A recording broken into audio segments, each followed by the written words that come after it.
AKTU के exams के लिए अभी भी YouTube के रैंडम वीडियोस देख रहे हो? मुझे भी वही प्रॉब्लम थी। फिर मैंने डाउनलोड किया यूनिक सीरीज ऐप जो AKTU के सिलेबस के हिसाब से बना है। अब हर सब्जेक्ट एकदम इजी लगता है। यहाँ मिलते हैं जो वीडियो लेक्चर्स, नोट्स और प्रीवियस ईयर पेपर्स, सब AKTU सिलेबस के अकॉर्डिंग। बेस्ट पार्ट, पहली परचेज पे 20% ऑफ भी है। बस कोड यूज करो SAVE20। डाउनलोड करो अभी unique series app, smart students की choice. So hello hello hello everyone, I hope आप सभी लोग अच्छे होंगे एंड सब लोगों को कंप्यूटर नेटवर्क वाला जो सिलेबस चल रहा है, जो हमारा कोर्स चल रहा है, बहुत प्यारी सी जो प्लेलिस्ट चल रही है, सारी की सारी चीजें समझ में आ रही होगी, कोई भी डाउट नहीं होगा। ऑलरेडी हमने यूनिट 1 बहुत अच्छे से कवर कर लिया and it's our unit 2। But yes, अगर आपको कोई से भी पार्ट में डाउट है, वेदर इट्स यूनिट 1 और जो अभी हम पढ़ेंगे उससे भी रिलेटेड, तो आप आराम से मुझसे कमेंट सेक्शन में पूछ सकते हैं। यहाँ से हम यूनिट 2 स्टार्ट करेंगे। हम हर एक वीडियो में 3 topics we are going to discuss on that. But हाँ, इट्स वेरी इंपॉर्टेंट कि अगर आपने प्रीवियस वीडियोस नहीं देखे तो प्लीज प्रीवियस वीडियोस देख लो, बिकॉज हर एक वीडियो एक दूसरे से लिंक्ड है, तो वो चीजें समझ नहीं आएंगी जब तक कि आपने प्रीवियस वीडियोस नहीं देखी होंगी। तो देखो, मैं थोड़ा इसमें कम लिखूंगी because I don't have proper my pen and tablet here. But yes, यहाँ पे वर्चुअली नहीं, verbally I am trying to explain you. But yes, बहुत इंपॉर्टेंट, ध्यान से सुनना। अब जैसे मैंने बात करें हम यूनिट 2, याद होगी जब हमने यूनिट 1 में एक OSI मॉडल पढ़ा था। क्या पढ़ा था हमने? एक OSI मॉडल पढ़ा था। याद है? OSI थोड़ी राइटिंग गड़बड़ हो सकती है, बट मैं जो बोल रही हूँ उस चीज पे ध्यान दीजिएगा। हमने पढ़ा था OSI मॉडल। OSI मॉडल में अगर आप लोगों को याद होंगे, जल्दी से मुझे कमेंट्स में बताओ। हमने उसमें 7 लेयर्स के बारे में डिस्कस करा था, राइट? तो यहाँ पे हमने ऑलरेडी यूनिट 1 में एक लेयर देख ली थी। यहाँ पे हम दूसरी लेयर के बारे में बात करेंगे, which is data link layer, जिसको हम क्या बोलते हैं? लिंक लेयर भी बोलते हैं। तो data link layer is second layer of the OSI model. सबसे पहली लाइन लिखी भी यही है और आपको भी ये लिखनी है। अगर कोई भी आपसे पूछे कि भैया डेटा लिंक लेयर क्या होते हैं, तो सबसे पहले जो माइंड में चीज क्लिक करनी चाहिए, वो क्या क्लिक करनी चाहिए कि ये क्या है? हमारी सेकेंड लेयर है। किसकी? OSI मॉडल की। क्लियर? जो लोकेट होती है above the physical layer and below the network layer. और ये बहुत इंपॉर्टेंट चीज है कि आप वो भी बताओ कि कहाँ पे लोकेटेड है। फिजिकल लेयर से ऊपर है बट नेटवर्क लेयर से नीचे। मतलब आप क्या बता रहे हो? आप एक तो ये बता रहे हो कि वो किधर लोकेटेड मिलेगी और पोजीशन क्या होगी, which is very very important. ये आपको इंट्रो तो डेटा लिंक लेयर का ऐसे ही देना है। क्लियर? सिंपल से अगर मैं डेफिनेशन की बात करूं तो data link layer is responsible for reliable data transfer between two directly connected device on the same network. मतलब आपके पास एक डिवाइस ये है और एक डिवाइस ये है। जब आप अपना डेटा ट्रांसफर कर रहे हो सेम नेटवर्क पे, तो कौन काम आता है? Data link layer. मतलब अगर मैं इन शॉर्ट बोलूं तो डेटा लिंक लेयर की क्या रिस्पॉन्सिबिलिटी बनती है कि अगर जो मेरे दो कनेक्टेड डिवाइस हैं, जो किस पे कनेक्टेड हो रहे हैं? सेम नेटवर्क पे कनेक्टेड हो रहे हैं, तो उनका डेटा आराम से क्या होना चाहिए? ट्रांसफर होना चाहिए। मतलब एक डिवाइस ये है और एक डिवाइस ये, अगर ये वाली डिवाइस इस वाली डिवाइस से डेटा पहुंचा रहा है सेम नेटवर्क पे, that means proper data transfer होना चाहिए, कोई हिंड्रेंस नहीं होनी चाहिए, कुछ नहीं होना चाहिए। आराम से एक डिवाइस से दूसरे डिवाइस डेटा ट्रांसफर होना चाहिए। Clear? It ensures that data sent through the physical medium is accurate, organized and error free. Proper अच्छी तरीके से एक्यूरेट होना चाहिए, कोई दिक्कत नहीं होनी चाहिए, कोई गलती नहीं होनी चाहिए, कोई भी एरर नहीं होना चाहिए, और अच्छे से ऑर्गेनाइज होना चाहिए कि मतलब जिस तरीके से भेजा गया उसी तरीके में आपको प्रॉपर दिखे। तो आई होप आपको आइडिया लग रहा होगा what exactly data link layer is. Clear? तो मतलब डेटा लिंक लेयर, पहले तो आपको पता चल गया क्या है, ये सेकंड लेयर है OSI मॉडल की, राइट? कहाँ पे लोकेटेड होगी? फिजिकल लेयर से ऊपर होगी और नेटवर्क लेयर से नीचे होगी। अब डेटा लिंक लेयर किसके लिए रिस्पॉन्सिबल होता है? कि दो डिवाइसेज हैं, कनेक्टेड है सेम नेटवर्क में, तो ट्रांसफर होना चाहिए डेटा बहुत अच्छे से, आपका एरर फ्री डेटा होना चाहिए, ऑर्गेनाइज डेटा होना चाहिए, और बिल्कुल पॉइंट टू पॉइंट एक्यूरेट है। आई होप यहाँ तक कि आपको डेटा लिंक लेयर वाली चीज क्लियर होगी, कोई भी डाउट नहीं होगा। बट अगर कोई भी डाउट है तो आप आराम से मुझसे कमेंट्स में पूछ सकते हो। अब बढ़ते हैं अपने नेक्स्ट टॉपिक पे, which is main functions of the data link layer. कि आखिरकार मेन फंक्शंस क्या होते हैं डेटा लिंक लेयर के, हम क्यों यूज करते हैं? क्लियर? तो सबसे पहली बात आती है फ्रेमिंग। फ्रेमिंग तो अब आपके माइंड में रट जाना चाहिए। फ्रेमिंग क्या होता है? The data link layer convert raw bits from the physical layer into frames. जो हमारी डेटा लिंक लेयर है उसको डेटा कहाँ से मिल रहा है? फिजिकल लेयर से डेटा मिल रहा है, तो वो क्या कर रही है? फिजिकल लेयर से डेटा ले रही है और उसको कन्वर्ट कर रही है फ्रेम्स में। अब आप सोचोगे फ्रेम्स क्या होते हैं? Frames is equal to structured packet of data. मतलब छोटे छोटे आपके स्ट्रक्चर्ड क्या होते हैं? पैकेट होते हैं। क्लियर, छोटे छोटे आपके स्ट्रक्चर्ड पैकेट होंगे। तो व्हाट एग्जैक्टली फ्रेम्स है, छोटे छोटे आपके स्ट्रक्चर्ड पैकेट्स हैं। तो डेटा लिंक लेयर क्या कर रही है, जो उसको फिजिकल लेयर से डेटा मिल रहा है तो वो उसको क्या कर रही है, डिवाइड कर रही है, किसमें, फ्रेम्स में डिवाइड कर रही है। अब आपको पता है कि फ्रेम्स क्या होता है, स्ट्रक्चर्ड पैकेट ऑफ डेटा होता है। हर एक जो फ्रेम है वो क्या कंटेन करते हैं, तीन चीजें कंटेन करते हैं, विच इज हेडर, डेटा और ट्रेलर। ठीक है, पर्पस क्या होता है, ऑर्गेनाइज करना data for transmission purposes. Example, when a computer sends data divided into frames before being transmitted. मतलब मैं अपने लैपटॉप से आपके लैपटॉप तक अगर कोई भी डेटा भेज रही हूँ, राइट, तो वो सबसे पहले किस में ट्रांसमिटेड होने से पहले किस में कन्वर्ट होगा, फ्रेम्स में होगा, जिससे कि वो इजीली ऑर्गेनाइज तरीके से आपका डेटा पहुंच पाए। मतलब ये पूरी चीजें उसने छोटे छोटे छोटे छोटे पार्ट्स में कर दी, तो एक पार्ट्स के बाद दूसरा पार्ट ज्यादा जा रहा है, इजीली आराम से ऑर्गेनाइज हो रहा है। क्लियर। तो ये होता है हमारा सबसे पहला फंक्शन, क्या हो, डेटा लिंक लेयर का, विच इज फ्रेमिंग। सेकेंड आता है हमारा physical address, which we also call MAC address. हमसे कभी कभी बहुत बार पूछा जाता है भाई मैम है कि मैक एड्रेस क्या होता है, आईपी एड्रेस क्या होता है, मैक और आईपी एड्रेस में डिफरेंस क्या होता है। ये पर्सनली मुझे जब याद है, जब मेरी थर्ड लैब थी कंप्यूटर नेटवर्क की, तो मुझसे मेरे फैकल्टी ने पूछी थी ये वाली क्वेश्चन की, Rashi what exactly MAC address is, what exactly IP address is and what is the difference between MAC address versus IP address। तो मैं लिख नहीं रही हूँ, बट ये चीज इंपॉर्टेंट है, अपने उधर जिस भी आप नोट्स वगैरह साइड कॉपी जो भी लिख रहे हो तो वहां लिखते जाओ कि एक क्वेश्चन बनता है what exactly MAC address is, दूसरा what exactly IP address is, and third question बनता है what is the difference between MAC address versus IP address. Clear. तो फिजिकल एड्रेसिंग को ही हम मैक एड्रेस बोलते हैं। Every device on a network has a unique MAC address. हमेशा जो आपकी डिवाइस होगी पर्टिकुलरली नेटवर्क पे, उसका यूनिक मैक एड्रेस होने वाला है। क्लियर। ऐसा नहीं होगा कि वो मैक एड्रेस आपको ऑलरेडी किसी ने देखा होगा, नहीं, यूनिक होता है। The data link layer adds the source and destination MAC address to each frame. जो डेटा लिंक लेयर वो क्या करती है, सोर्स और डेस्टिनेशन बता देती है कि हर एक फ्रेम को कि कहाँ से आया है और कहाँ तक जाना है। पर्पस क्या होता है, आइडेंटिफाई करना है sender and receiver same network पे, कि किसने भेजा और किसको जाना है। क्लियर। अब एग्जांपल क्या होता है, जैसे कि आपका लैपटॉप है, लैपटॉप क्या कर रहा है, router communication uses MAC address. अब आपका ये जो पर्टिकुलरली लैपटॉप है वो क्या कर रहा है, राउटर का यूज कर रहा है मैक एड्रेस को कन्वे करने के लिए। मतलब कौन सेंटर है, कौन रिसीवर है, किसने कहाँ तक भेजा है, क्या सोर्स होने वाला है और क्या डेस्टिनेशन आपका होने वाला है। क्लियर। एंड नेक्स्ट आपकी पॉइंट आती है एरर डिटेक्शन। कुछ ना मैं आपके मेन चीजें बता रही हूँ जो आपकी डेटा लिंक लेयर फंक्शंस में होते ही होते हैं। क्लियर। थर्ड हमारा आता है एरर डिटेक्शन। समटाइम्स डेटा मे गेट करप्टेड ड्यूरिंग ट्रांसमिशन। कभी कभी क्या होता है कि आप डेटा तो सेंड कर रहे हो बट बीच में वो ही करप्ट हो जाता है, हैकिंग टाइप ऑफ चीज वो हो जाती है। तो the data link layer detects error using techniques such as parity check, checksum, cycle redundancy check, which is CRC. CRC तो बहुत इंपॉर्टेंट है और ये हम डिटेल में भी बात करेंगे, इसमें न्यूमेरिकल्स भी बनते हैं। क्लियर। तो जो हमारी डेटा लिंक लेयर है वो कैसे एरर डिटेक्ट करती है, बाय यूजिंग दीज टेक्निक्स। और इसके ऊपर एक बहुत डेडिकेटेड अभी हम इसी यूनिट मतलब इसी लेक्चर में टॉपिक पढ़ेंगे, which is error detection correction, जिसमें हम सारे methods we are going to read it. हम पढ़ेंगे कि वो एग्जैक्टली होता है क्या है। बट यस, अभी ये समझो इसका पर्पस क्या होता है कि डेटा आपका एक्यूरेट रहे। कभी कभी क्या होता है कि आप डेटा ट्रांसमिट कर रहे हो और डेटा क्या होता है बीच में करप्ट हो जाता है, बीच में दिक्कतें आ जाती हैं। तो उस चीज को हम कैसे फाइंड आउट करेंगे कि क्या दिक्कतें हो गई, क्या हैकिंग तो नहीं हो गई या कुछ नहीं हो गई, by using these techniques such as CRC हो गया, पैरिटी चेक हो गया एंड चेकसम हो गया। क्लियर। नेक्स्ट आता है आपका flow control. Flow control managing the speed of data transmission between sender and receiver. मतलब आप सेंडर हो और दूसरा रिसीवर है, तो कितनी जल्दी आपका डेटा ट्रांसमिशन हुआ है उसकी स्पीड कौन मेंटेन करता है, flow control. If the receiver is slow, अगर रिसीवर स्लो है तो data link layer control the rate so the receiver is not overloaded. अगर रिसीवर बहुत धीरे धीरे कर रहा है तो सेंडर क्या करेगा, अपने आप को उसी स्पीड पे कर लेगा सेट, जिससे कि रिसीवर को ओवरलोडेड वाली चीज ना हो। कि मतलब for example this is the sender and this is the receiver. अब इसको पता चल गया कि रिसीवर जो है बहुत मतलब स्लो कर रहा है, ज्यादा फास्ट वो कंज्यूम नहीं कर पा रहा है, तो जो सेंटर है वो क्या करेगा, धीरे धीरे सेंड करेगा, जिससे कि रिसीवर को ओवरलोड वाली चीज फील ना हो। क्लियर। एग्जाम्पल मेथड्स क्या है, stop and wait, sliding window.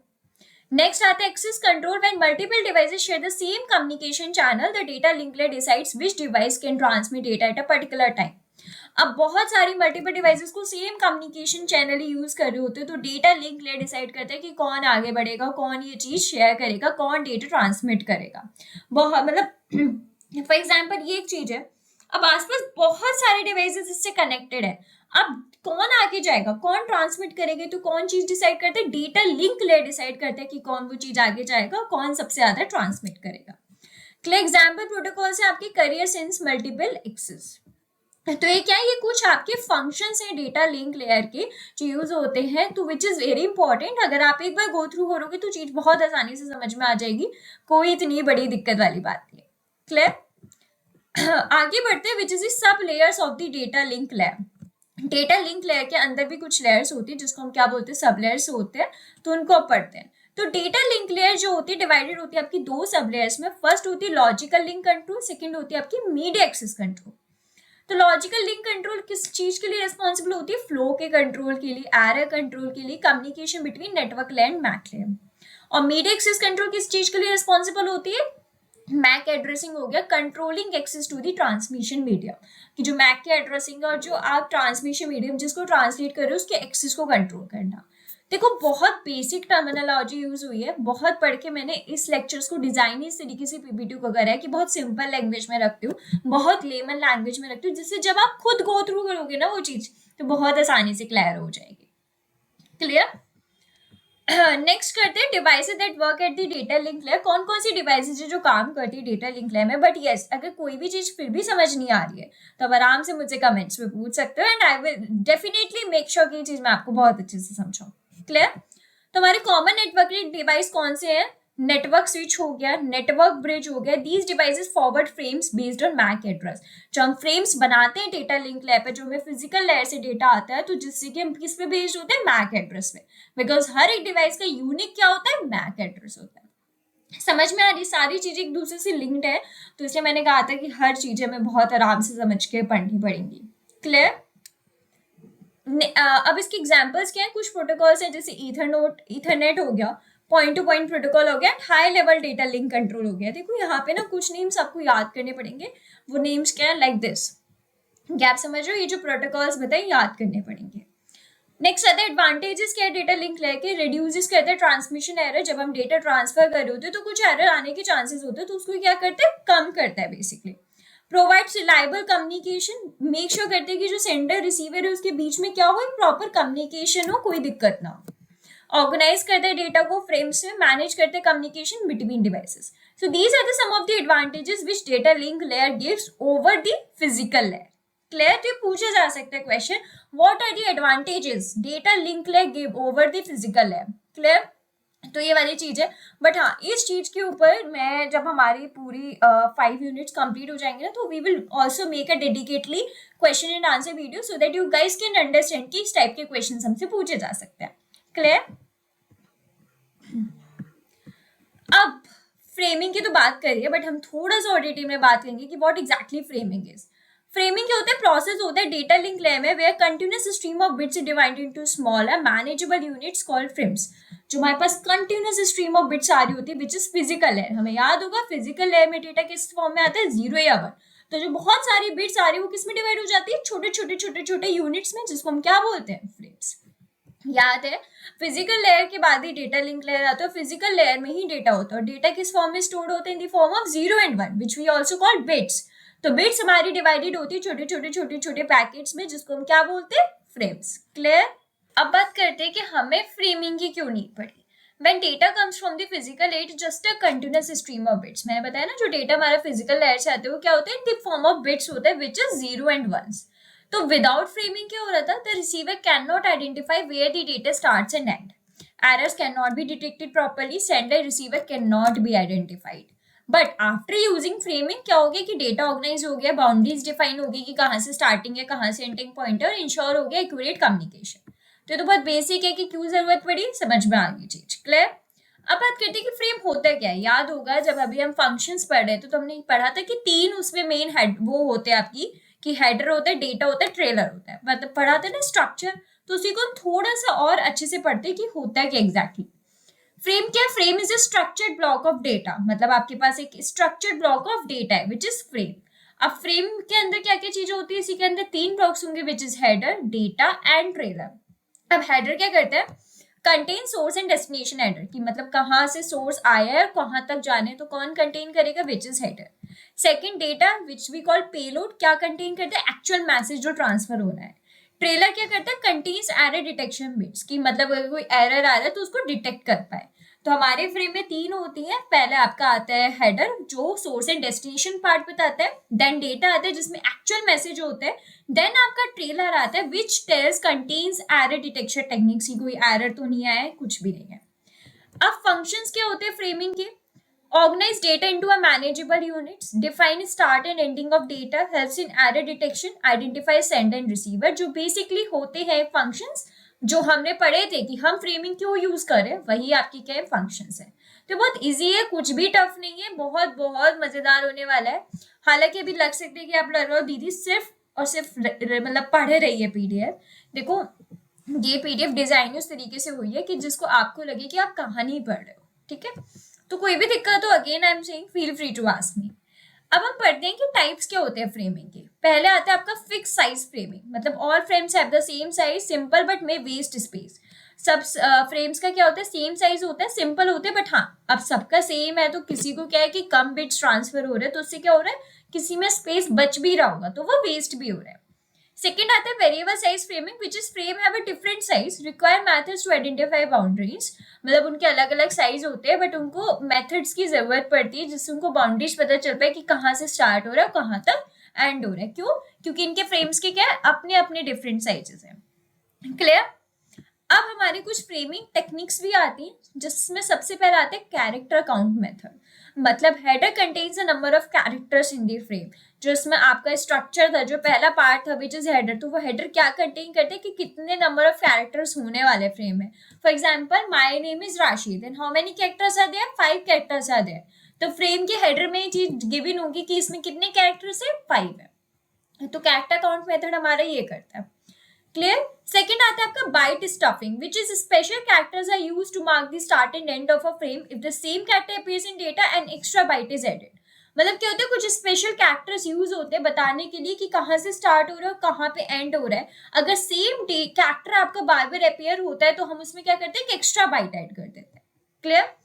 Third आता है bit stuffing, which is uses a special bit pattern which is like this, कि आपने 0 1 1 यूज करा है। Next है fourth physical layer violations, which means special signal patterns are used to define frame boundaries. आपके कुछ special signal patterns use होते हैं जिससे कि आपकी फ्रेम की बाउंड्रीज पता चलती है कि यहाँ से स्टार्ट हो रहा है, यहाँ पे एंड हो रहा है। क्लियर। तो these are the some framing techniques जो हम यूज करते हैं। बहुत सिंपल है, बहुत इजी है, मजा आ जाएगा। बट अभी मैं आपको पढ़ा रही हूँ तो मुझे इतना इतना ज्यादा मजा आ रहा है ना इसको पढ़ने में। एंड आई एम श्योर जब आप ये पीडीएफ पढ़ोगे, जब आप ये लेक्चर देखोगे, नहीं समझ में आएगा 2 बार लेक्चर देखना, you will guys love this computer network. आप बोलोगे दीदी मजा आ रहा है पढ़ने में। आई एम श्योर कि मैं ट्राई तो यही कर रही हूँ, बट कोई भी दिक्कत हो तो फिर भी पूछना, ठीक है। हमारा नेक्स्ट टॉपिक आता है which is error detection correction, जो मैं बता रही थी कि we are going to have a discuss like detailed discussion on this topic which is error detection and correction.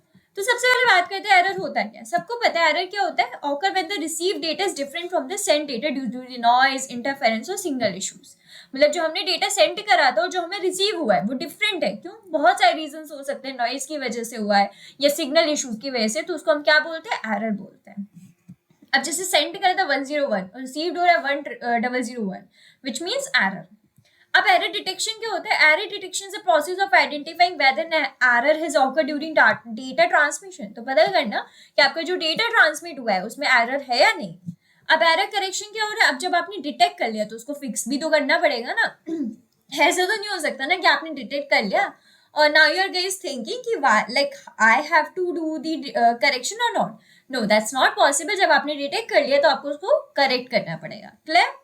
अब ये क्यों जरूरी है, जिससे कि आपकी डेटा एक्यूरेट रहे, डेटा लॉस ना हो, रिलायबिलिटी ऑफ कम्युनिकेशन रहे।